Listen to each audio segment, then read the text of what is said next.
Mandos, this is the way. Hello and welcome to the show. I'm your host, Mandalorian, the X-Wing Jesus, and here's baby Grogu, although he's 50 years old. Yeah, well, I'm not quite that old yet, but I'm getting there. Right, so we are picking out our top 5 bounty hunters because we need somebody to hire. We've got a job coming up. So first on the list, we're going to show all the ones that didn't quite make the top 5 cut. So we have Forlom and Zuckuss. So Forlom was a droid made up of spare parts from 3PO's costume and a different head. Broke his programming, joined up with Zuckuss, who had rebel sympathies, helped the Rebel Alliance, and was also Force sensitive as well. Then we got Asajj Ventress. Obviously, she was a bit of a badass.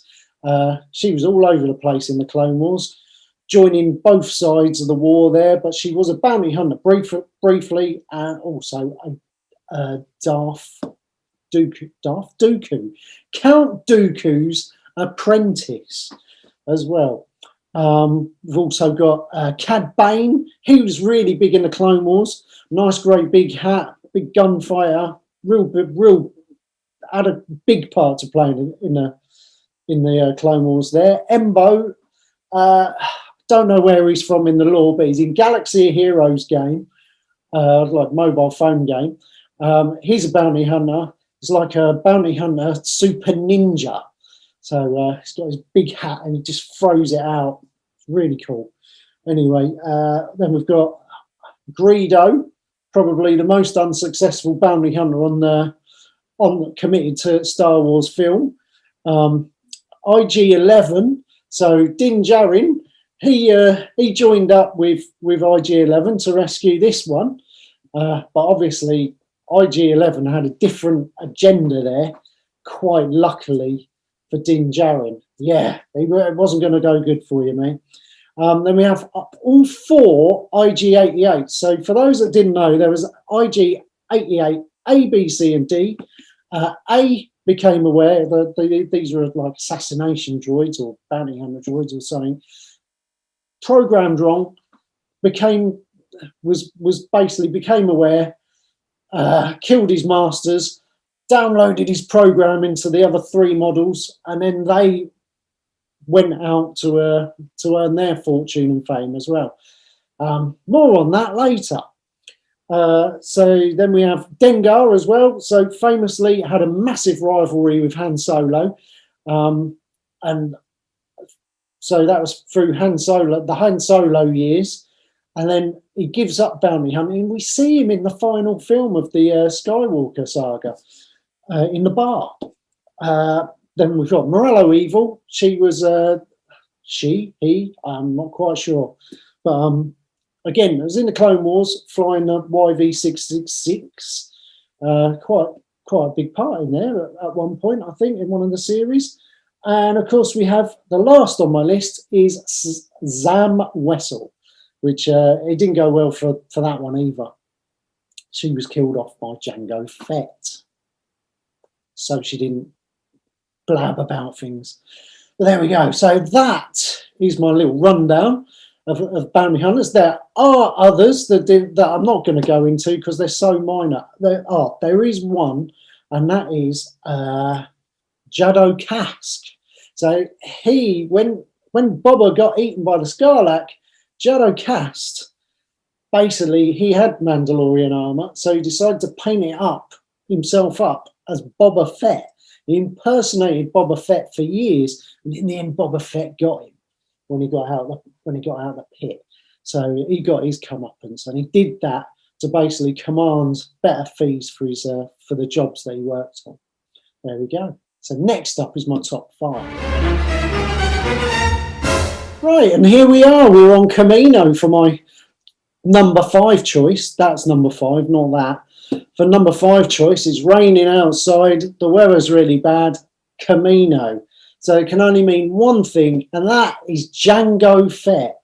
So he's the daddy of all the clones. He plays quite a big part all through the Clone Wars and everything.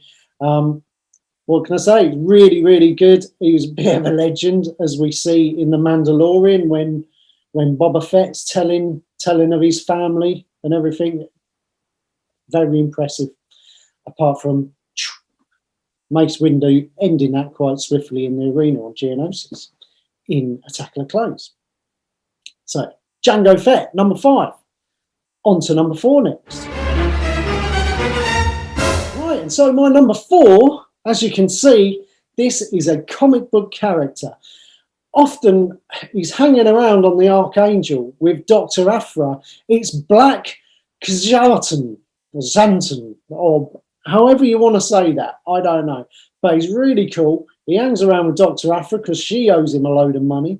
But I would just love to see this character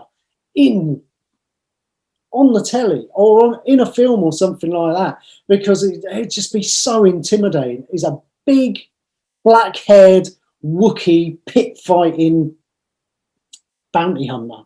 And it'd just be so cool. If you imagine a bad version of Chewie going around smacking people around all the time, that's what you get. And I would really like to see that in the films. Loves pit fighting as well. So one-on-one combat or however you want to have that. That would just be so cool. Love the idea of that. But we only get to see him in the comic books, maybe in books as well, but I don't read books anymore. Not for the time being, anyway. So next up is number 3.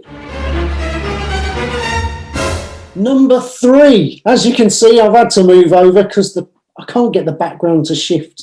So number 3 is Bosk's ship.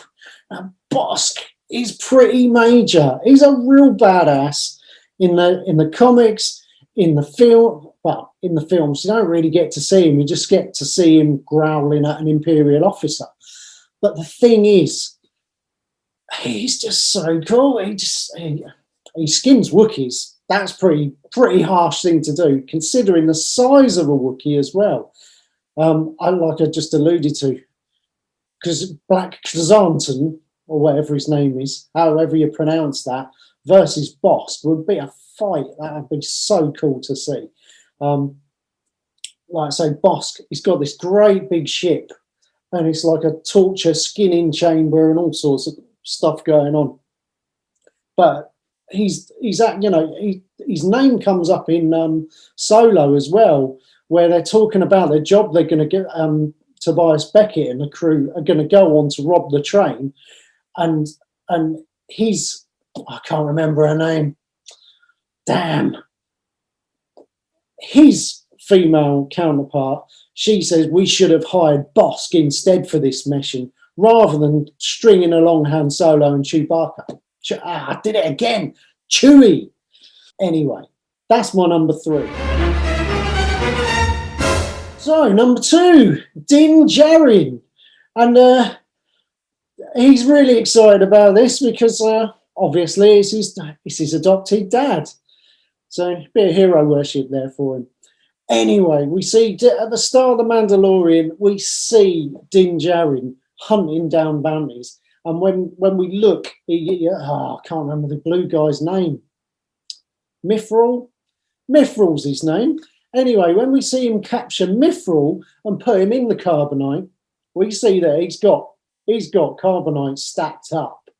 So it's like he's not just had one on the ship.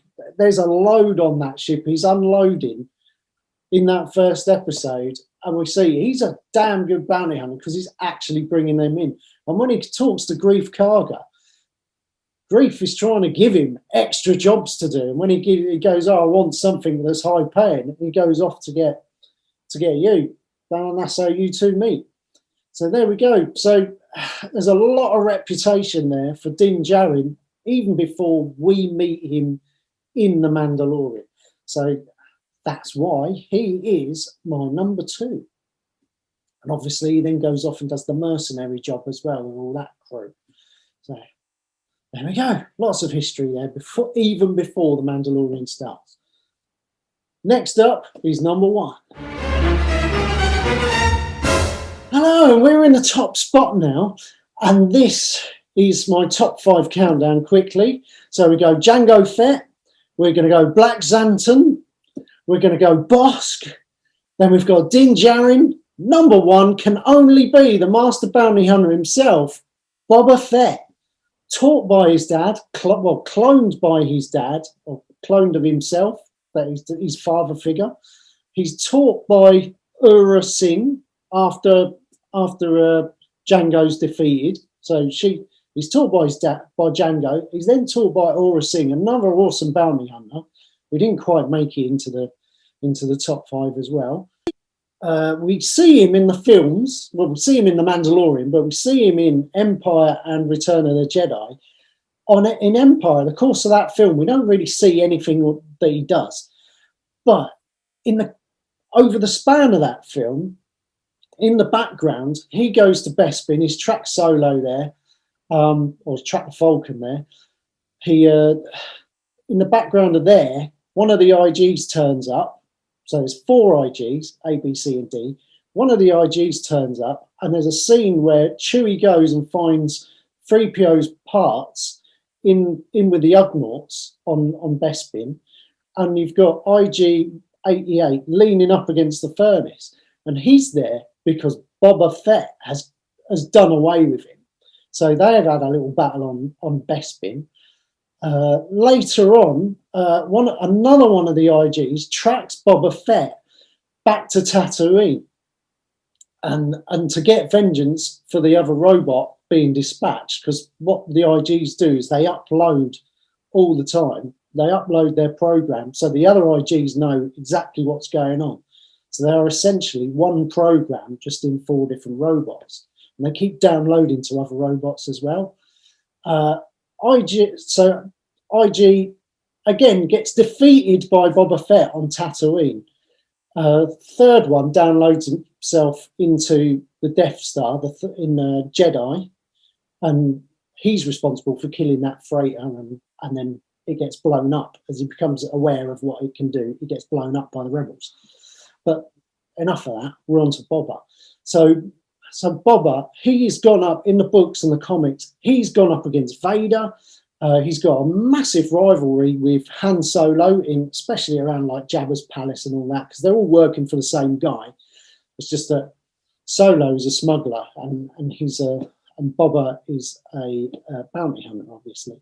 So Boba will pick up any job that's going to pay him. He don't care who he works for.